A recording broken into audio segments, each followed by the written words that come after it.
حلوى لأبي.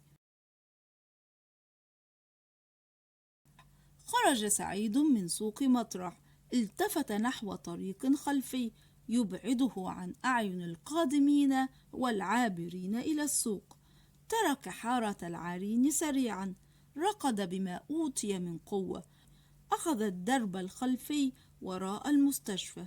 لم يتأمل طاحونة الهواء كعادته، رمقها كأنها لا تعنيه أبدا. خرج من حارة اللؤلؤة، استدار عائدا مرة أخرى باتجاه الشجيعية. ناداه صانع الحلوى شعبان، الرجل الطيب الذي لا يبخل عليه بديس حلوى صغير كلما مر عليه. قال سعيد للعم شعبان إن أباه الذي سافر منذ عام سيعود قريبا، ويريد أن يقدم له هدية تليق به، وإن أباه يحب الحلوى، يضعها أمام ضيوفه مع القهوة في مجلس البيت الكبير، ويأخذها معه كلما سافر في بلاد الله الواسعة. بادره في هذا اليوم قائلا: أعطني دست حلوى لأبي. لم يعد أبوك بعد، ما زال الوقت مبكرا على عودته يا بني. لا تقل ذلك يا عمي شعبان، لقد أخبرتني أمي بقرب عودته. لا أعرف، لعلك على صواب. الآن وقد عرفت، اصنع له ألذ حلوى تبيعها. هل ستقدمها إليه عندما يعود؟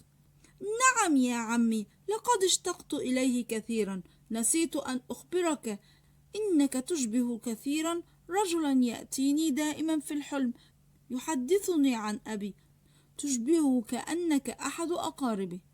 يضحك شعبان ويمضي في تقليب حلوى. ركض باتجاه البيت ببابه المغلق، لاحظ أن الباب لم يكن مغلقا كما تركه في الصباح. هناك شق صغير تعبق منه رائحة البخور، وقبل أن يطرق الباب كانت أمه في استقباله.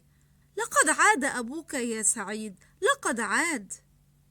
جف حلقه ولم يجد الكلمات المناسبة، ترك حقيبته أمام الباب وركض إلى العم شعبان يخبره أن يعد ألذ حلوى، فقد عاد أبوه. لم ينتظر جوابا، وانطلق إلى البيت ليجد أمه وأباه عند الباب ينتظران.